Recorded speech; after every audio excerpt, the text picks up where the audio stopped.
population était déjà informée. Elle savait que l'évacuation était proche. La seule chose, c'est l'ordre de départ qui a été donné ce jour-là, je crois que c'est le 1er septembre. Enfin, pour les dates, je fais confiance au bouquin. Et les gens donc savaient ce qu'ils pouvaient emporter, très peu, hein, des valises, même pas un vélo. Le vélo était interdit. J'avais 2 frères qui avaient des vélos tout neufs, et les vélos tout neufs qui sont restés dans le couloir. On n'a pas pu les emmener. Il y a une personne qui a emmené son vélo, c'est Madame Bouvert, la femme du chef des pompiers. Elle avait emmené son vélo, mais c'était interdit. Et en Charente, nous, on était bien contents que ce vélo soit là, on s'en est servi. Alors, donc, le soir, vers 5 heures, je crois qu'on est monté sur le quai de la gare, et qu'on a été embarqué. Bon, c'était comment on disait, des filons. Oui, des taillères. Des taillères. Ouais. Ensuite, on a pris un autorail qui nous a emmenés en Charente. Il y avait Wilhelm Léon qui est né en Charente. En Charente, oui. Né dans la maison à côté de moi. D'accord. Et en Charente, c'était où? Tu te souviens encore du nom du village? Nous, on était à Valence. Valence. Alors que la plupart des gens... Vous allez être évacués et dirigés sur Nanteuil. Pas sur Saint-Foin, ni sur Valence. Ça, c'était pas le premier... c'était pas ce qui était prévu. Pas la première destination. Parce que comme moi, je le comprends. On était dirigés normalement vers Nanteuil. Nanteuil, c'est une commune au-dessus de Saint-Foin, à peu près 20 km au-dessus de Saint-Foin. Finalement, après un voyage de quelques jours, on est arrivé à Saint-Cloud. Saint-Cloud, qui est une commune un peu importante déjà. Et là, on a été débarqués, on était en plein soleil, on a attendu, etc. Et ils sont venus nous chercher en car, en bus. Et nous avons dirigé sur Saint-Foin, on était à Saint-Foin. Une partie est restée à Saint-Foin et l'autre, dont j'étais moi, sur Valence. Et il y a des gens qui étaient répartis dans les fermes, parce qu'il y avait des fermes, des tout petits bourgs qui faisaient 5-6 maisons, rien, comme la poterie, là, ils ont tous un nom. Hein. Alors donc, mais les gens étaient principalement Saint-Foin et Valence. Là, c'était les 2 villages. Et alors dispersaient encore certaines familles. Hein. C'était une famille qui était dans cette rue, etc. Et alors là, bon, on est descendu vers le soir, on est descendu du bus, du car, et il y avait les gens qui nous attendaient, les Charentais. Et la population de Valence et de Saint-Foin, ce sont des gens, la majorité sont des gens très simples. Il y a beaucoup Da war ich auch nicht gewesen, wo meine Eltern sind, wie die vor sind, gar nicht. Da war unser Monik noch ganz jung. Und jetzt bin ich so Holzkohle im Werkhaus, in der Près de Angoulême. D'accord. Jetzt kommt da einer von Rimmelfingen. Der Rico Poli. Ich weiß nicht, ob ihr den kennt. Non. Nee. Elle était là, da war da gebirtig, ne, Rigopolle. Dann ist mir auf Straße gewohnt, dann ist auf Straßburg. Ich immer gekommen daher, ich sehe ihn nicht mehr, muss nicht mehr. Der war ein bisschen nicht viel älter, der war so alt wie mein Cousin, der Benz Marcel. Kenne auch nicht mehr. Jetzt bin ich dann begegnet. Ja, habe ich gesagt, Rico, Poli, wo bin meine Eltern, weißt du das? Dann sagte er, ja, die sind in Saint-Foin. D'accord. C'est le fou. Habe ich gesagt, weißt du was?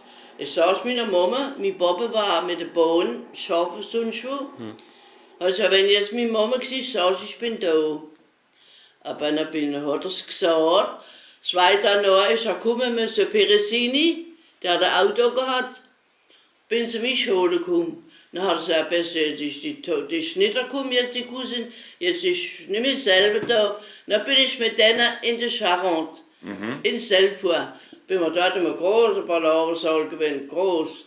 Und das hat mir gar nicht, wir haben da im Bett, das hat mir gar nicht gefallen, da haben wir am Boden schlafen. Dann habe ich gesagt, yeah, qui est venu pour annoncer qu'on allait partir. Et puis on nous a encore précisé qu'il ne fallait pas fermer les portes. Et les soldats, ils étaient dans les maisons, ils étaient là dans nos maisons. Hein. On est partis. on est arrivé en Bermenil en premier, et après on est arrivé on est resté quelques jours là-bas, et après on est allé à Lagarde, c'est moi Lagarde comme, hein. Là on est aussi resté quelques temps, on était bien reçus. Très bien. Chez les Pédas, il n'y avait rien à dire. Hein.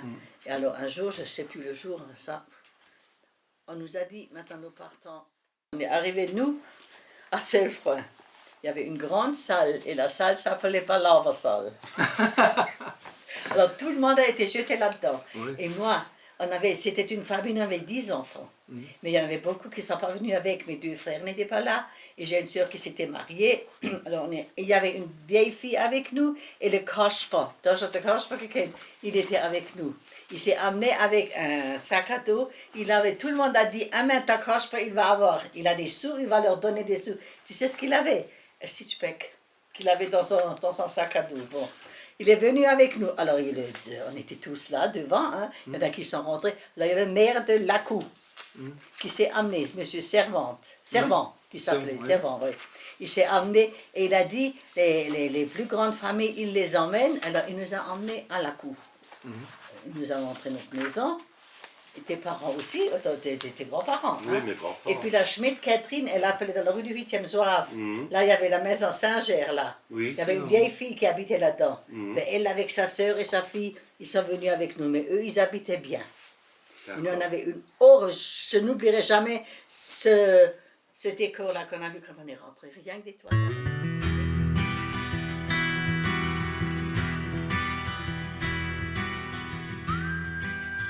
Et puis alors, on s'est arrangé comme ça, allez. Hein. Mais en venant, il y en avait qui disaient, tiens, faut-il s'entretenir avec des bouches. Et ça nous a fait mal. Mais ils ne savaient pas que nous parlions le français. Hein. Alors, un jour, je ne sais pas, il y a une dame qui m'a dit quelque chose. Alors, je lui ai répondu, elle voulait m'apprendre une chanson en français. Elle dit, mais vous ne la connaissez pas? Elle me dit, je ne connais pas, mais je parle le français comme vous. Alors là, elle était stupéfaite, elle était plante que même. Hein. Et puis alors, je suis allée chez elle. On était souvent chez elle. On a eu des œufs, on a eu du sperme. On a eu à manger, on a bien payé. Hein. Et moi, j'étais encore une gamine, j'ai beaucoup joué. J'ai cherché les vieilles maisons et les vieux pour jouer dedans. Il y avait ta Marie qui était avec moi. Il y a Marie-Thérèse Schneider, tu as aussi connu. On était toujours ensemble pour jouer. Hein. Et puis, alors, qu'est-ce qu'il y avait encore? Et moi, j'allais à l'école. Tous les matins, on partait, il y avait Marie, il y avait Marie-Thérèse. On partait de Lacou à Selfrein à pied. On allait dans la cantine, on mangeait à la cantine. Et le soir, on rentrait. Alors, des fois, des petits garçons qui nous ont suivis. Alors, ils nous ont fait ya, qu'ils ont fait le stock. On était les yaya. Oui. Là-bas, on était les yaya. Non, ils ont dit On les appelait les yaya. c'est comme ça qu'ils nous C'est ont dit. toujours Ya. Ouais, Comme toujours yaya. comme les hockey. Les hockey, ouais. Les Américains étaient les hockey ici. Oui. Hein. Oui. Ça s'explique. Hein. Oui. Là, Ouais. il paraît que nous Puis il y étions avait le les vieux yaya. monsieur qui était avec nous, qui est venu avec mon père pour les attraper, je sais pas pourquoi. Alors, il avait un gros bâton, il voulait les taper. Alors là, ça commençait. Alors là, ils ont commencé à se moquer de lui. Hein. Et il y avait beaucoup de vipères là, on était beaucoup. Quand mon père est allé se promener, il allait beaucoup se promener parce qu'il était en retraite. Hein. Il avait toujours un bâton avec lui. On tapait sur les pierres. Non, seulement il leur tapait seulement sur la tête. Hein. Il avait une fine vierge et puis ça doit faire très mal, je sais pas. Il en a attrapé plusieurs. Hein. Parti avec les paysans pour la récolte des topinambours. Là-bas, il y avait les topinambours. Alors, ils nous ont donné des fois des pommes de terre, c'était pas vache. Hein. Il y avait une dame qui habitait près de chez nous, elle était très très gentille. Ma sœur, elle était avec les bergers pour sortir les moutons. Moi, je suis allée avec une amie avec les vaches au pâturage, c'était pas mal. En fait, tout le monde s'entraînait finalement. Ah, oui, et c'était gentil malgré tout. Ouais. Hein. Voici, je note que Je sais pas, est-ce que... à l'école, il y a le maître, Ah ouais, il nous c'est a comme dit, les on va anecdotes. chanter, qui c'est qui connaît la Marseillaise? Personne. Alors je dis, écoutez, moi je la connais.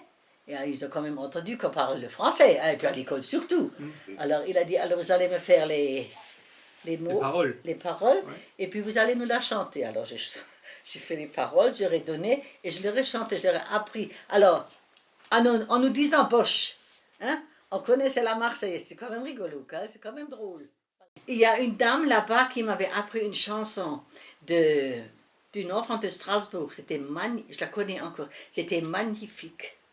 La neige tombe sur le port d'une église. Pâle et glacée, une enfant de Strasbourg. Tendez la main sur la pierre est assise. Et reste encore malgré la fin du jour. Il est un peu long, hein? Un soldat passe. Dit stuk niet alles.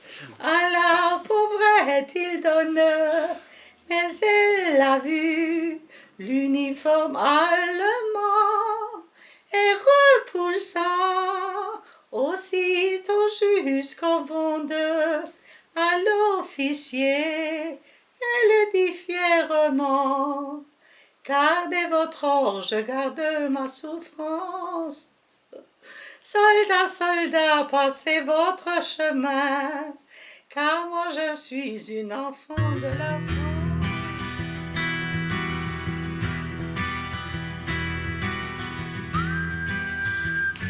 Les Allemands donc ont essayé ça il faut dire qu'ils étaient organisés, et ont essayé de nous installer de nouveau dans nos maisons, hein, parce qu'ils étaient quand même pratiquement, je dirais, presque inhabitables, notamment en ce qui concerne les meubles.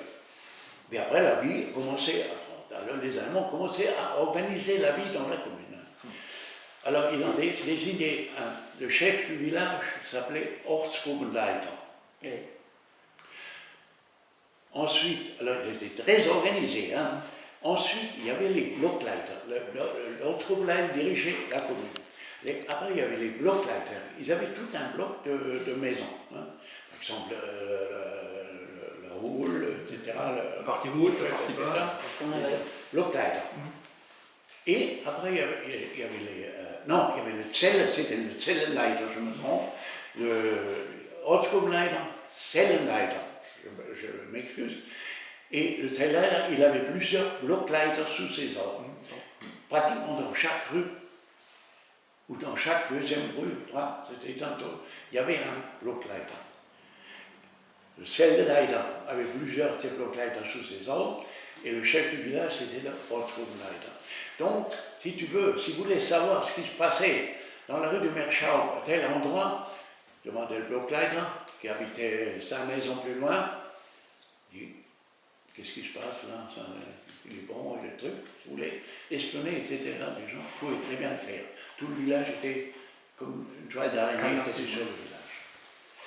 Bon, à un certain moment, il y a eu ce terrible changement quand on a appris que Bürkel voulait maintenant incorporer les garçons dans la ville. Alors là, les gens disent: ouh là là là là là là. Et là, je peux dire une chose très simple: il y a des gens qui ont dit: nous, on veut repartir en France. C'était encore relativement tôt. On va repartir en France. Bon, faites-vous inscrire là et là. Bon. Des gens qui se sont fait inscrire parce qu'ils avaient peur, parce qu'ils avaient plusieurs garçons, etc. Ils ont dit: ils vont tous les envoyer au front russe. Hein. Le Ortsgruppenleiter, qui était quelqu'un, bon, je ne vais pas te citer de nom, qui était tout à fait au-dessus de toute soupçon, puisqu'elle a été élue maire après-guerre, donc ça se passait bien avec lui, on avait assez confiance en lui.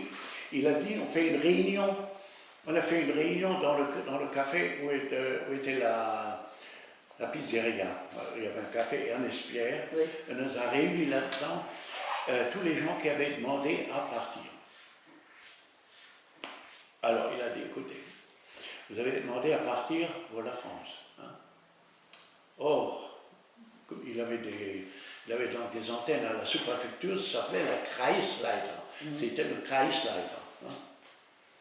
Il a dit: votre voyage, il n'ira pas vers la France, il ira vers la Pologne. Ça voulait dire ce que ça voulait dire. Il y avait un pôle, donc vous vouliez aller en France, hein, vous étiez d'accord pour la France, mais moi je vous le dis, si vous maintenez votre truc de vouloir quitter Rennes-Fin, vous partirez pour la Pologne. Alors tu penses bien que la plupart, et je ne sais pas, mais je pense que tous, on dit non. Non, on reste. Ça, c'est un truc que je vous garantis la vérité. Et à ce moment-là, ils sont restés. Et les gens, les jeunes, ont été incorporés dans l'armée allemande. Finalement, malgré eux, finalement. Ah ben, c'était tous, peut-être, et volontaires à la fin, bon, je l'ai toujours dit en cite pas non, mais il y avait peut-être 2, 3. Mais sûr. Hein. Mais les autres étaient incorporés de force. Là, Hitler, enfin, les Allemands essayaient de germaniser le village. Je parle du village, hein, on peut parler aussi à l'échelle régionale, mais je parle du village. Ils ont essayé de germaniser. Ils ont essayé d'installer le système allemand. Donc tous ces Ortsgruppenleiter, Zellenleiter, Blockleiter, ils avaient des uniformes. On a donné une uniforme jaune, enfin brun, hein, c'était donc la couleur nazie. Hein. Mais jamais aucun ne l'a mis, ce truc. Ils avaient, je connais des gens qui étaient désignés. Donc Zellenleiter comme Blockleiter, les gens ils ont dit bon, il faut gérer la commune. Hein. C'était finalement, il y avait aussi des, comment dirais-je, l'organisation de la vie, hein, ils participaient. Hein. Par exemple, Ortsgruppenleiter, c'était le maire, donc ils avaient organisé sa vie, il n'était pas uniquement là, à titre politique, hein, c'est titre politique. Et donc, ces gens n'ont jamais mis l'uniforme, moi je n'en ai jamais vu. Il y a eu des groupes, la SA a été constituée, il y a pas de section à Remelfin, mais à Sarreguemines, il y avait quelques-uns de Remelfin qui étaient membres de la SA. Il y avait quelques membres, peut-être pour des raisons, parce qu'ils étaient commerçants, etc., qui étaient dans la NSKK. La NSKK, c'était les gens à moto, les gens qui avaient une voiture, etc. Très peu politisés, la NSKK. Et alors, bon, il y avait la Hitlerjugend. La Hitlerjugend, ils ont essayé de mettre en place, il y a eu plusieurs réunions. Je me rappelle en bas, dans le premier récent. Oui, UMP, Et PMU. bon, les jeunes sont venus, etc., mais ils n'ont jamais pu mettre Hitlerjugend sur place. Et là, quand vous voyez le texte, vous voyez là vous en avez la preuve, qu'ils n'ont jamais mis. Donc le système allemand a très peu fonctionné. Tout à Remelfin encore. Ah, oui. Là, on avait une des meilleures équipes à l'époque, hein, parce qu'on était gaillards en pleine forme et tout. Et c'est tout ce qu'on avait d'ailleurs, comme on n'avait pas masse pour nous distraire. Hein, c'était une des distractions principales d'aller jouer au foot. Hein. Ça se passait auf der Großwiese, comme on dit. Ça se passe dans la grosse Suisse, qui était vraiment réservée pour le sport, pour l'amusement. On allait se baigner aussi, puisqu'elle avait la faire à côté. Et pendant la guerre, nous avions un entraîneur qui était un professionnel. Il s'appelait Tseren. Tseren, c'est un genre qui jouait au FC Metz avant la guerre. Oui. D'accord. Mais là, c'est encore c'est mis en place par l'administration allemande. Oui, on avait des groupes, hein. Nous on jouait avec Samresman, des trucs, ça s'appelait, mais avec les gens du pays de Beach, quoi, ils avaient mis des trucs, les gens venaient en camion. On était derrière dans le camion pour circuler. Et ce terrain, il a même joué une fois en l'équipe nationale, je crois. C'était un type qui jouait avec Fossé, etc., dans le FC Metz d'avant-guerre, qui était un peu meilleur que celui qu'on a maintenant. Et il était entraîneur à Sarreguemines, Sarreguemines l'ont pris, et nous on a dit, s'il pouvait aussi venir, alors venez 2-3 heures à Remelfin.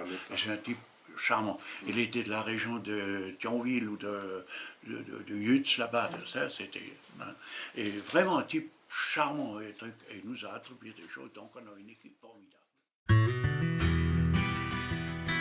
Moi, ce jour-là, j'étais dans la cour, je sors, je dis oyez. Tout d'un coup, je vois qu'ils se rangent, là je les vois, je sors, je rentre, hein, et ça n'a pas duré quelques minutes. Oh là là, moi je suis tombé sur l'escalier, la porte derrière chez nous, elle est rentrée dans le couloir tellement il y avait une déflagration. Et après on sort, et eux, ils étaient là, la bombe avait tout. Ils étaient tous dans la cave. Il y avait même des gens de la rue qui étaient avec nous. Hein. Il y avait Schwarz Ernest, il y avait Warnachem, il y en avait pas mal. Hein. Parce que il y avait encore 2 sortes de bombes. C'était une bombe qui éclatait en surface, qui soufflait, qui détruisait les toits, il y a eu des tuiles aux alentours. Donc il y a une autre sorte de bombe qui rentrait dans le sol qui soulevait la maison, tu n'y avais plus de maison. Il y avait- Mais les maisons à 30, 40 mètres, elles n'avaient pratiquement rien. Juste un peu le truc. Mais la bombe qu'ils avaient, eux, nous on appelait ça des Luftminen. Luftmine, oui. Mines de Il y avait une vieille fille qui habitait chez nous. Voilà. Elle m'avait dit, on était tous dans la cave, alors elle m'a dit, Rosa, monte, cherche-moi un mouchoir, j'ai le rhume. Je suis montée, je lui ai cherché son mouchoir, et puis je lui ai redonné. Et les hommes qui étaient chez nous dans la cave, ils sont montés pour regarder, ils ont vu tourbillonner les stukas, les yabos là. Yabo, hein. Et puis, tout d'un coup, moi, je dis, alors, on entend un horrible. Mon père, il avait mis des machins comme ça, pêche, des poteaux, pour tenir. fortifier. Hein. Ouais, pour... Ça a tremblé, on a entendu chut, et c'était parti. J'ai dit, papa, notre maison est partie. Alors, on était tous enfermés là. Où est Catherine maintenant? C'était la vieille fille. Personne ne l'a vue monter. Elle est montée, je ne sais pas comment. Elle était assise à côté de son fourneau dans sa cuisine. Et à 6 heures du soir, ils l'ont dégagée. Elle avait juste une plaie là, c'était tout. Et puis alors à ce moment-là, il n'y avait plus de cercueil, il y avait encore un cercueil. C'était seulement pour elle, alors qu'il suffisait pour elle. Hein. Il n'y avait plus personne après. Et il y avait une vieille dame aussi qui habitait chez nous, Srouf, hast du das gekannt? Joséphine. Elle habitait en haut dans une chambre. La maison était grande, il y avait beaucoup de place. Hein. Et nous, on l'a appelée, on a dit, écoute Joséphine, descends. Non, non, non, moi je vais peler mes pommes de terre. Alors elle est restée dans wie sagt man denn, im Holz de la maison, parce que le bois, la toiture, il est parti dans la sarre. Hein. La charpente, oui. Alors elle était accrochée là-dedans, elle n'avait pas ça. Ah, une Et chance, l'autre quoi. qui est montée, elle est Ouais, elle est restée, quoi. restée, oui. C'était pas simple, ça. On avait peur, parce que c'était toutes les nuits, c'était tous les jours, c'était... ma mère, elle avait mis des habits dans la cave pour se mettre le dimanche. On allait s'habiller dans la cave, hein. C'était plus une vie. Hein. En fait, stratégiquement parlant, à Remelfin, est-ce qu'il y a des points stratégiques parce qu'il y avait quand même la gare de triage. Il y avait la gare de triage. C'était tout. Et en il y fait. avait le canal. Et Le canal, là, derrière. les péniches. On Ouais. peut imaginer qu'éventuellement, Voilà. ils pensaient que la péniche, on pouvait la descendre, c'était pas mal. Il y a eu une attaque de Yabo, là, dans la rue de Saint-Rasmin. Il y avait une locomotive, parce qu'ils attaquaient les locomotives, Oui, oui, les trains. très Et classique, même ça. sur la route, les convois. Hein. Et il y avait une locomotive qui était sous la Seblinsbrück, un peu plus loin, côté du Kohle là, si tu voyais. ouais, je vois, c'est... Donc un peu plus loin vers Saint-Rasmin, tout. Ils sont venus, les 4 Yabo, ils sont venus entre les maisons Fünfrock et Rigaud. Là, il y a rien, là, il y a un jardin. Ils sont venus de Saint-Rasmin. Et ils ont tiré, ils ont crevé la locomotive. Ouais. Après, nous, on est allé voir, ça soufflait partout. Ils avaient perforé la locomotive. Mais juste une Elle était question. morte, elle était morte. Est-ce que c'est des avions anglais ou américains Ça, ce c'était moment-là Ça, c'est américain. américain. Ça, c'est les Ça, Américains. c'était américain.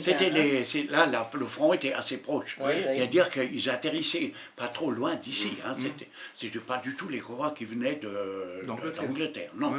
ça ils venaient dans des aérodromes à Metz, etc., où ils avaient logé. Et là, ils venaient quatre. Hein. C'est toujours que tu les voyais. Tant qu'ils étaient un, l'autre à côté, deux, tranquille. Hein. Quand tu voyais le deuxième qui se mettait, le position, leader, hein. il y avait le leader, et là il commençait à tourner. Le leader, il donnait la... Et c'était des bombes, c'est pas des roquettes, des choses comme ça. Ils tiraient, ils avaient des mitrailleuses. De précaution, hein. Ouais. Déjà ils ont aménagé les caves. Ouais. Il y a même des gens qui ont construit des bunkers à On en avait l'extérieur. un Belge de Oeuvre. Am Ringel. Ouais, c'est belge, Maintenant, c'est tu sais, vrai. c'est le Ringel. Non. Vous connaissez pas le Ringel? Da, wo die Schiffe gekehrt haben, nicht? Non, non, non, Nee, non. das ist ja Esslingen. C'est an der Schirner, an der Hit, mais quand tu descends en bas, Da ist le er. Esmeerwald et puis le Remferwald, ça fait ça. Ouais. Et ça s'appelait le Ringel. Hein. Ah, peut-être. Et les gens avaient, donc j'avais dit tout à l'heure qu'ils avaient des champs, etc. Ouais. là-bas. Ouais. Et il y a des gars qui ont fait des bunkers dans la forêt, le long de la forêt de Saint-Rasmin. J'appelle ça la forêt de Saint-Rasmin, celle qui était côté de Armand Jacobson. Ah, là-haut, Oui, oui, oui. oui, maintenant je Voilà. vois. Moi je situe. Tout le long, Ça paye. ils avaient fait des petites casemates, des petits abris. Mais des Et fois il y on en a jouait beaucoup dedans nous qui- encore. qui- Mais quand nous, il y on avait- était au Belgian, on avait aussi un avec Paul là à côté. voilà. Et on était à la maison quand il n'y avait rien eu. Ah, voilà. On y allait avec les charrettes, on a emmené les enfants, Voilà. et puis il n'y avait rien, et puis quand on est rentré, hop là, ça a commencé. Alors, il y avait les Allemands, ils sonnaient 3 fois. L'alarme. L'alarme, c'est sirène. 3 fois, c'est fois alarme. C'était pour prévenir. Bon, les gens savaient, attention. Hein. Maintenant, ça dépend de la direction qu'ils Ils prennent. Et si vous venez dans notre coin, 6 fois. Et alors, souvent, ils la laissaient encore un peu après. Alors là, les gens, ils se taillaient. Mais il y en a beaucoup déjà au fort alarme, hop, dans la forêt, Dans la dans forêt. les bois. Ils ont tellement peur, hein, parce que... Bon, c'était plus dans les bois finalement, dans la C'était forêt beaucoup que... dans les bois, oui. dans la forêt. On avait peur pour sa vie. Et hein. malheureusement, les gens qui étaient là c'est pas un vrai tunnel, c'est comme un pont. Hein. Ouais. Il y avait la ligne chemin de fer qui passe vers Novgorod, et il y a ce truc, et en bas, il y a le ruisseau. Ouais. Et les gens, ils seraient restés chez eux à Steinbach ou n'importe, ils seraient restés chez eux, ils seraient encore vivants, ou Ouais. tout le moins ils n'auraient pas été tués. Ils sont allés là, ils se croyaient à l'abri. À l'abri, ouais. Et une bombe est tombée pile dessus. Dessus. Et moi, j'avais un congé de Arbeitszeit, j'étais encore en uniforme.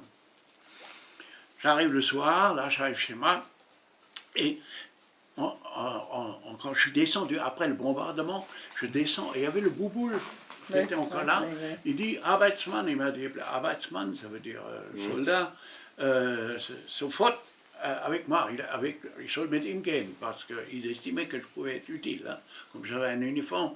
Bon, je suis allé là-bas, on arrive là-bas, tu voyais le ruisseau là qui coulait, qui était tout rouge, hein, il y avait Elle dans avait tout le du sang. sang rouge. Et puis, comme si on avait mis un entonnoir à l'envers, Ouais, ce truc, un amas de ils étaient pierre. tous là-dessous, et nous, rien, pas de pelle, pas de rien. Et il y avait un cheminot qui était mort, qui était sur les rails, qui avait encore casquette avec un truc rouge, c'était des cheminots, je sais pas, ils avaient un rôle spécial, qui était mort aussi, mais qui était en bas, sur les rails. Hein.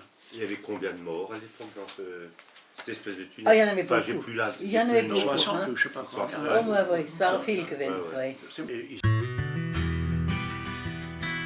J'étais tranquille, ils savaient qu'on n'allait pas. Mais ils se méfiaient quand même. Ils se méfiaient. C'était Hein. très, très méfiant les Ah, premiers. mais c'est méfiant. Mais une fois qu'ils étaient installés. Oui, il y a- là, ça allait. D'ailleurs, il y a là, si vous aviez vu les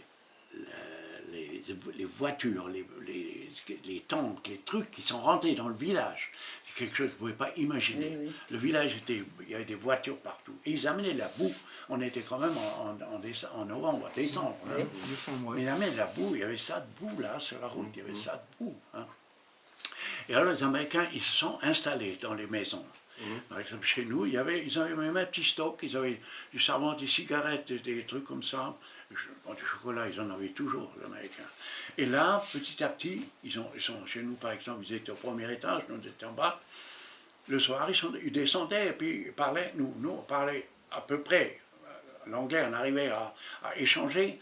Et on avait, enfin, entre autres, un GI qui était d'origine italienne, s'appelait Rua, James Rua, et qui était très catholique en plus, et qui était parfait. Alors, un homme d'une gentillesse et d'une douceur, et là, c'était des sympathies, mais comme frères et sœurs, Oui, oui. à la limite. Hein. Et je me rappelle, un jour, on lui a dit, ils descendaient, ils avaient toujours le fusil. Alors on dit, Jimmy, pourquoi tu descends avec le fusil? Tu sais très bien que chez nous, tu risques rien. Ah, il dit ça, c'est les ordres. Non, on parle Les pas ordres sans sont les fusil, ordres, sans hein. notre fusil. Ils avaient toujours leur fusil avec eux. Et vous parliez de quoi, comme ça enfin, dans le peu d'échanges que vous aviez. Faut voir si je te Was haben wir mehr mit der Probe geredet, wir sind aber avec les garçons. Ben, je sais pas, moi. Ça allait faire de la même chose. Ben, je Ça, sais il pas, parlait hein. pas de la même Eh ben, chose. moi, je ne vais pas rentrer. Oui. Et voilà. On travaille dans la Marthe.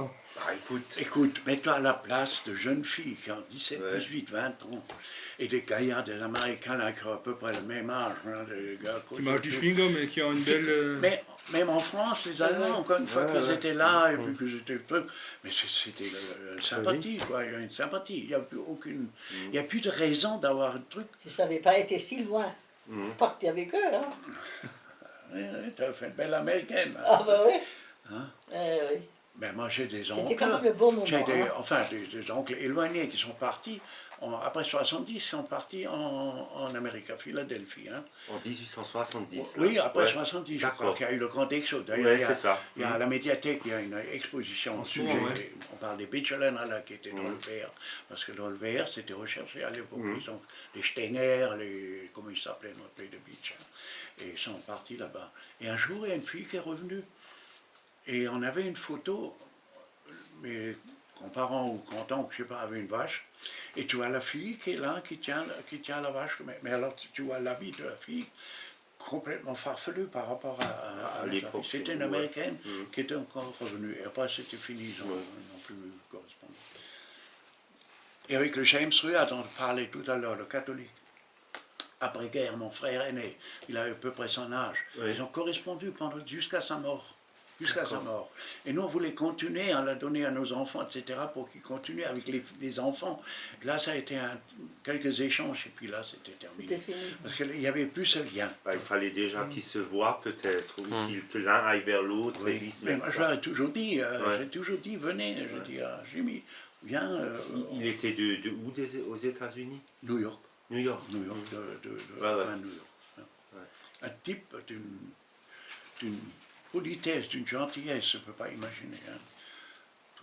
Comme nous, quoi. C'est des gens que tu dois prendre dans la famille. Hein. Les Américains étaient...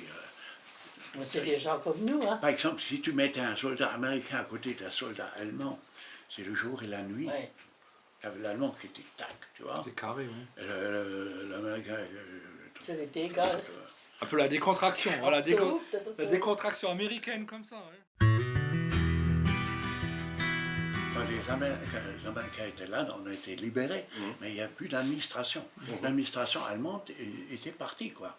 Et les gens qui avaient des responsabilités, tant des Allemands, tu penses bien, ils se sont plutôt cachés que de se Il y manifester. avait des choses à voir. Hein. Alors, résultat, il y a eu des conseils municipaux provisoires, etc. Et il y a eu des... Mais alors, il fallait organiser ça parce que les cartes alimentaires, ça continuait. Seulement, du temps des Allemands, quand tu venais avec ton truc, tu avais quelque chose, et là, des fois, tu n'avais plus rien, parce que l'organisation n'était pas en place. Alors, là, c'était aussi le truc du marché noir, etc., parce que c'était encore pire qu'avant. Et là, tu vois que une administration, c'est vital pour un pays. C'est-à-dire que les fonctionnaires, c'est vital pour un pays. Quand tu penses qu'en Belgique, pendant un an, ils n'avaient pas de gouvernement, mais ils avaient les administrations qui continuaient à faire fonctionner le pays. Hein? Ça continue, le Belgique ne s'est pas effondré. Hein? Et là, ils ont petit à petit, alors l'administration s'est mise en place, c'est-à-dire, il y a eu aussi une partie, on a mis comment on appelle ça, dénazification. Hein? Il y a des officiers français, enfin, apparemment résistants, avec un truc au bras, qui ont convoqué des gens qui avaient des responsabilités pendant la guerre, qui les ont questionnés, etc., pour savoir si c'était pas nazi, etc. Et puis après, comme je dis, l'administration s'est mise en place, mais alors, lentement, il y a beaucoup de... Lenteur, oui. Beaucoup de comment dirais-je, c'était pas organisé, quoi, désorganisé, ça a mis longtemps. Chacun faisait ce qu'il voulait. Hein. Ouais, on peut dire que ça s'est organisé à partir de quelle année où il y a eu un peu, entre guillemets, d'ordre, où c'était moins le désordre, disons. Déjà, il y avait les écoles qui recommençaient. Hein. Ouais. Donc là, on est en 46, 46, d'accord. Moi, j'allais au lycée, on allait à pied. Hein. Il y avait, à l'époque, au début, il n'y avait pas le train ne fonctionnait pas, mais on n'avait que le matin ou l'après-midi, donc. Mais on allait à pied, on rentrait à pied, etc. Et petit à petit, ça s'est remis en place. Mais au début, c'était assez dur, parce qu'il n'y avait pas cet ordre, justement, parce que du temps des Allemands, il y avait un truc. Et là, c'était un peu des organisations, et notamment le marché noir qui a commencé à fleurir. Hein. Moi, je sais que par la suite, moi, j'étais appelé à Paris pour mon stage dans mon métier. Il y avait encore les cartes. Et on recevait les cartes. Alors, je ne sais pas si vous le croyez, ça. On recevait les cartes. Moi, j'étais dans une école administrative. Hein. On recevait les cartes de pain. Et pratiquement le jour d'avant, on avait déjà les fausses cartes. était déjà imprimé. C'était imité, c'était assez truc imité. C'est-à-dire qu'à Paris, à l'époque, il y avait les cartes officielles que tu recevais pour acheter du pain, pour acheter des trucs. Et en vente, il y avait déjà, le même jour, il y a déjà les fausses cartes. Tu payais tant, hein, il y avait un gars qui dit, tu veux une carte, hein. Comme un, alors comme ils étaient mal imités, tu allais acheter une baguette, hein. Regardez déjà s'il n'y avait pas trop de monde. Hein. Et tu dis, je donne une baguette, etc. Tu payais 8, tu donnais ton truc. Si tu regardais de près, tu voyais très bien que ce n'était pas l'original. Hein. Et dehors. Hein. Je me chez soi. Mais bon, tout le monde le faisait, c'était le marché noir. La France avait vécu une période de marché noir général. Les cartes étaient là. C'était juste pour le pauvre couillon qui n'avait pas d'autre moyen de... Les autres, c'était marché noir, c'était la période marché noir en France. Et alors les représailles, très peu de représailles, hein. J'attends quelqu'un, bon, il était condamné à quelques années de prison ou quoi que ce soit, s'il était vraiment trafiquant, etc. Mais les autres, hein, tout le monde s'est passé à travers. Et après, c'est quand vraiment l'administration et les politiques étaient devenues ça a été devenu plus dur quand même, Plus organisé, plus serré, plus organisé. Là, et puis après il y a eu De Gaulle. Et là, ça c'est l'ordre. C'est pour ça qu'il faut quand même dire que l'ordre c'est quelque chose qui est indispensable. La discipline, l'ordre, c'est indispensable pour faire marcher un pays. Si tu mets la pagaille, tu laisses faire tout le monde, tu as la pagaille et personne n'est content. Je pense qu'il faut pas... De notre frontière, voici Sarreguemines.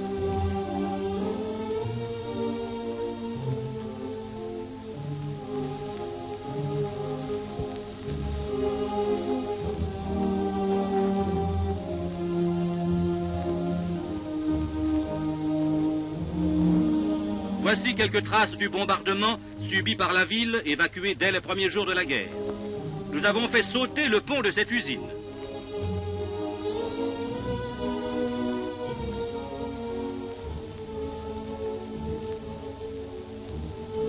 Sur l'autre rive, aux premières maisons, l'ennemi.